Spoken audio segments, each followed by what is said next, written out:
And I've cataloged the inanities on structures in my head. And it's been a wonderful thing to do. If you stop to think about it, how many unhappy collectors do you know? Whether they collect silver or mistresses or, you know. I thought I would speak tonight a little bit on my favorite subject just as a talk, and after that just take questions from Tom of any kind he wants to answer. What I'd like to talk about briefly is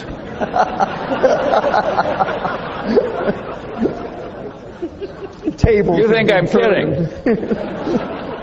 And the topic I'd like to talk about briefly is common sense. Which isn't common. Yes. See? And what people mean when they say a man has common sense is uncommon sense. And usually they don't mean that the man has a narrow little activity he's good at, like knitting sweaters, and he sticks to that. What they mean is a man that can operate over a pretty broad range of human territory without making any big boners. And that is a very important thing to be good at, and the question is how you get it. I was very lucky in my own life because every place I looked, at the pinnacle, there was a guy that was better than I was. And one of my father's best friends was a great surgeon with a vast mechanical ability. And I knew what this man did with his mechanical abilities in inventing all these spreaders and things he used to do his operation, that I would never be as good as he was. And everywhere I looked, there was somebody like that. And there was all this folly out there, and I suddenly realized, if I just avoid all the folly, you know, maybe I can get an advantage without having to be really good at anything.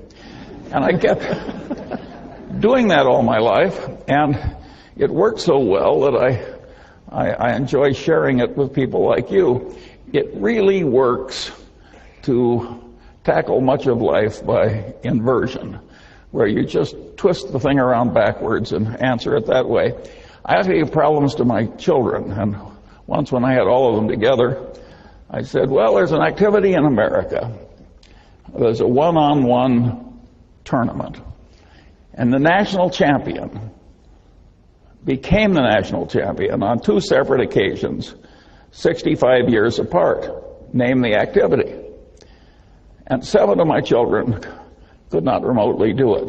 The 8th is a PhD physicist, and he did it very quickly.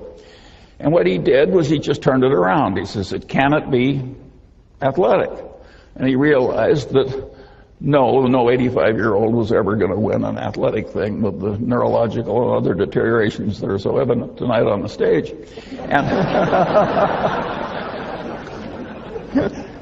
And so I said, well, could it be chess? He's a chess player. And he realized that no 85-year-old was ever going to be the U.S. chess champion. He knows what a chess tournament is like. But that led him to checkers, a game that you could almost master with enough experience. And of course, that was the correct answer. It took him about 15 seconds. All kinds of problems like that look so difficult. If you turn them around, they are quickly solved. And so this process that I've gone through life doing of identifying folly and trying to avoid it has worked wonderfully for me. Another trick that I got very early was that I loved big ideas that had a lot of instructive power. And I liked them so well that I didn't mind when they were in somebody else's territory. I just went in and took the ideas. So I paid no attention to the territorial boundaries of academic disciplines. And I just grabbed all the big ideas that I could. And then I used them in daily activity to solve problems and amuse myself and do self-education and so forth. Well, that makes me a collector. I'm a collector of inanity. And I've cataloged the inanities on structures in my head. And it's been a wonderful thing to do. If you stop to think about it, how many unhappy collectors do you know? Whether they collect silver or mistresses or, by and large, collectors are happy. And collecting inanities is just wonderful. If you collect stamps the way I once did, I soon had a U.S. stamp collection I couldn't afford to add a stamp to. Well, what fun is collecting when you can't afford the next stamp? When you're collecting inanities, there's never a shortage. And there's all this low-hanging fruit. We had one this morning from the governor of New York. That was pretty expensive fruit.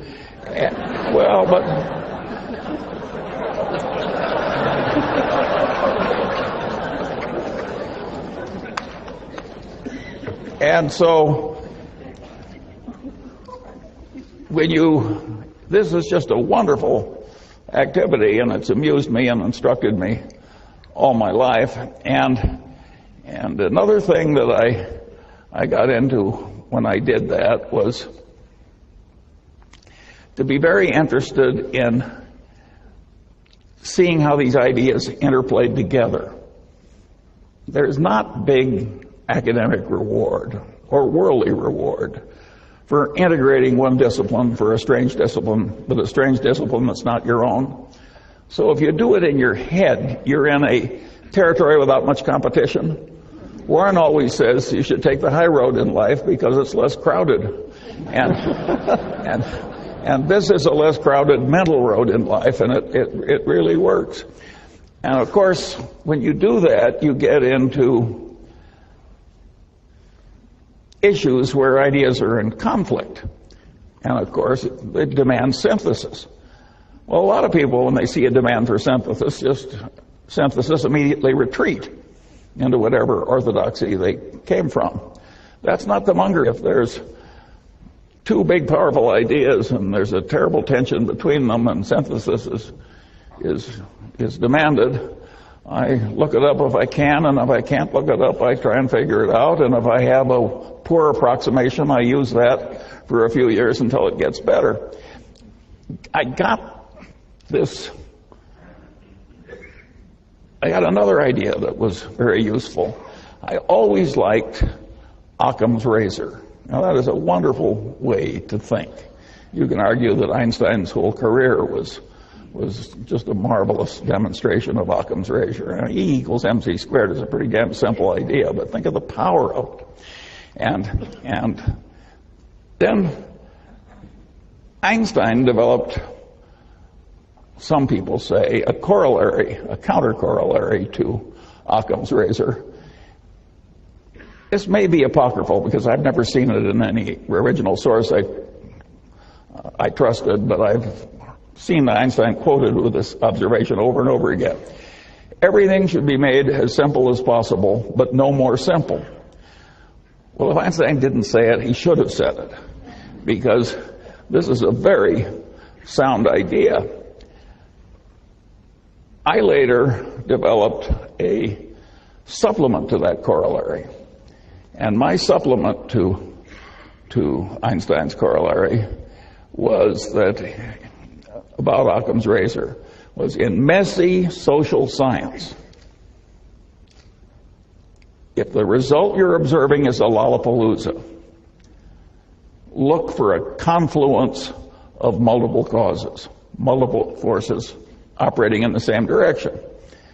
I got to that idea when I was trying to explain to myself how the Moonies were able to get some student to come out for a weekend in the country.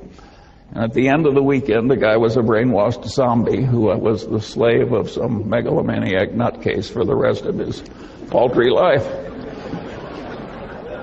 And this is obviously a Lollapalooza result. And so I looked in academia for an easy, correct answer to this, and of course I didn't find it. I finally stumbled across a popular book done by some psychiatrist founded by the Rockefellers, who had studied the last work of Pavlov. And Pavlov had these dogs in these cages. And when the Leningrad flood came in 1920, it went right up to the dogs' noses, and they damn near drowned and died, but didn't, and the stress was perfectly horrible. And they'd all been conditioned to have these dog personalities, and when the waters receded, the personalities had reversed. Well, Pavlov, being a great science, spent the rest of his life giving nervous breakdowns to dogs and trying to reverse those breakdowns. And this is not pretty reading, but it was very instructive. And I realized that the Mooney methods and the involvement of stress was clearly part of it. I also realized that the psychiatrist did not have an adequate explanation. Well, finally, I stumbled into psychology, in which I'd never taken a course, and so I just bought the 3 main textbooks in Psych 101 in the country, and I riffled through them quickly. And, I could pick up the 20 main ideas in social psychology very easily, and when I used them as a routine system, I could see that the Moonies were using about 6 of these things in combination with the Pavlovian stress. And just as the dog's brains snapped in the Leningrad flood, the Moonies have a term in their conversion method causing the target to snap. Same damn idea. And I found that very interesting. And because I'd reached a conclusion, a very unpopular, unpolitically correct conclusion that I've just given you, because it gets into religion's conversion is a tough subject. But at any rate, it satisfied me, and so I expanded it into this corollary of looking for a confluence of causes when you see a Lollapalooza result in social science. And that has been enormously helpful to me, because I find that a lot of social scientists have a weird mania where they twist everything into whatever little concept they started with. Again, it's that old saying, to a man with a hammer, every problem looks pretty much like a nail. And I have worked hard to avoid that problem. And of course, if you grab the big ideas in all the disciplines, by definition, you're a man with multiple tools.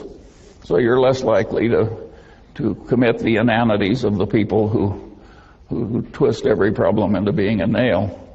Well, at any rate, there were a series of tricks like that I used as I went through life, and it was amazing how many times I'd find something that I could easily solve with my little bag of mental tricks that had missed other people who were eminent in their field. I could go right into their territory sometimes and see more clearly than the professional denizen how his conclusions fit into the bigger picture.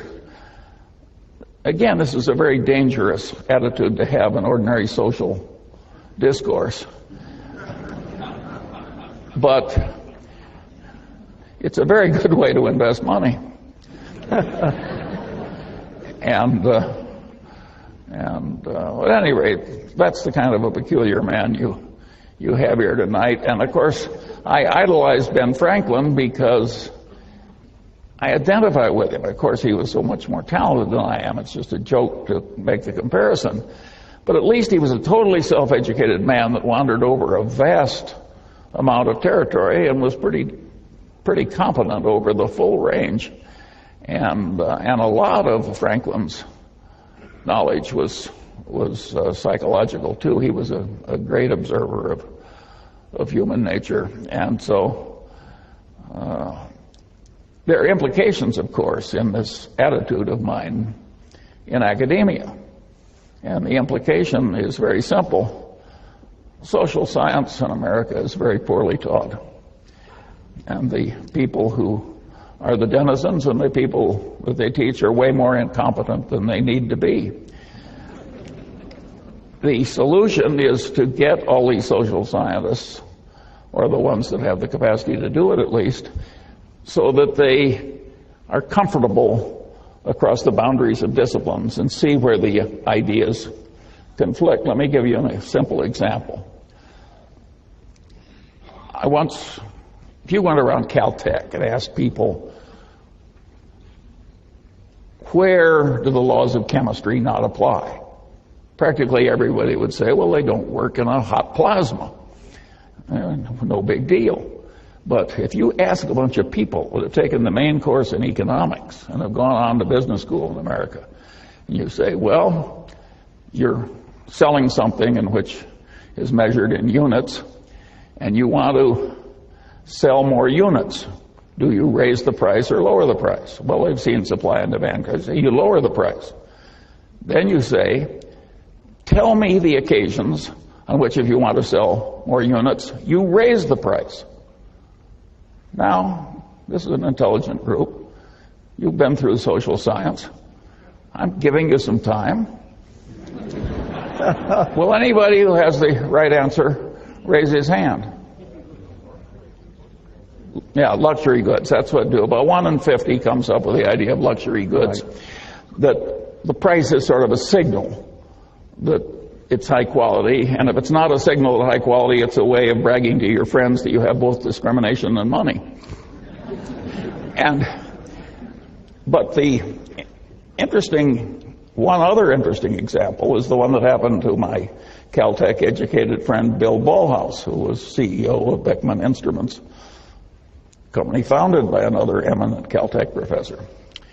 And Ballhaus had in his business collection a company that made some complex gizmo that they sold for a lower price than the other two gizmos in the market, and yet it was much better, and it had lousy figures. And Ballhaus took one look at it, and he realized that it was a gizmo where, if it failed, it imposed enormous costs on the owner of the gizmo, and he recognized that the price being low was sending the signal wrong in reverse. This can't be very good, or it would. So he raised the price enormously and sold way more units, and of course the profits went up at a truly dramatic way. So these idiots that can't answer the question are leaving a lot of money on the table that a man like Ballhaus knows how to get. And the world is just full of opportunities like that for people who get the main points and go across it. But of course, that's not the main answer to the question. That's just the Ballhaus byway. The main answer to the question is very simple. Suppose you raise the price and use the money to bribe the other guy's purchasing agent. Well, you can laugh because it's so obvious once somebody points it out. But who was raising his hand over that one after all the fancy education you've had?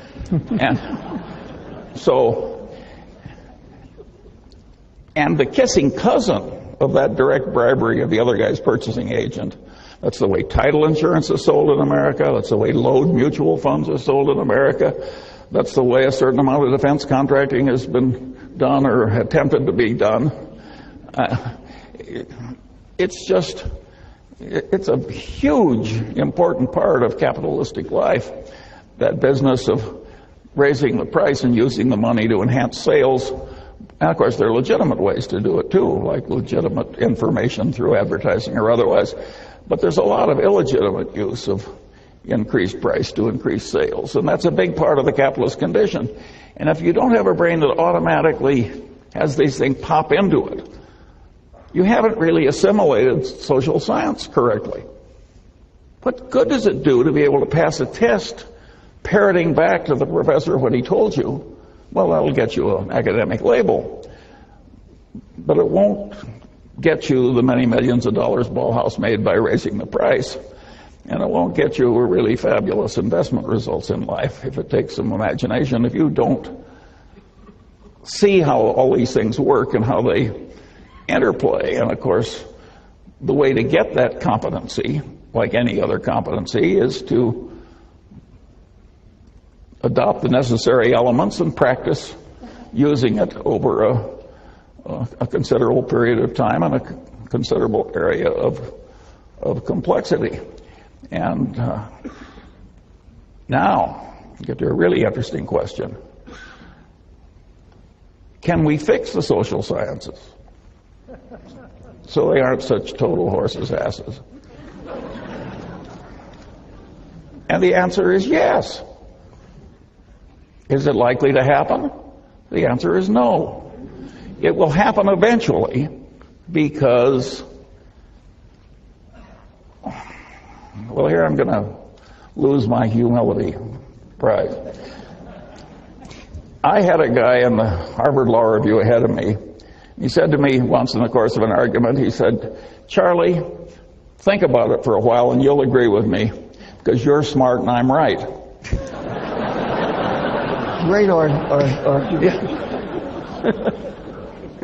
Well, the liberal arts are going to come to the Munger system in due course because they're smart and I'm right. It can be done better, but it can't be done better with a crazy reward system that allows people to be as silly as they are in many departments. I always liked the story of P.J. O'Rourke, who said, he says, the last communist dictator of Albania was a pure communist. And he finally threw out the Russian embassy because they'd lost the pure faith. And then he kicked out the Chinese communists because they'd lost the pure faith. And he said, finally, he was only comfortable with two places in the world. One was the communist dictator of North Korea, and the other was the English department at Yale.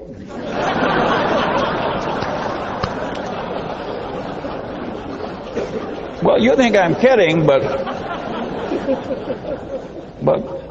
there is a lot of extreme craziness in some of the liberal arts, and they select people who share their craziness. And it is not necessary that academia tolerate forever this lack of multidisciplinary competence. It's not that hard.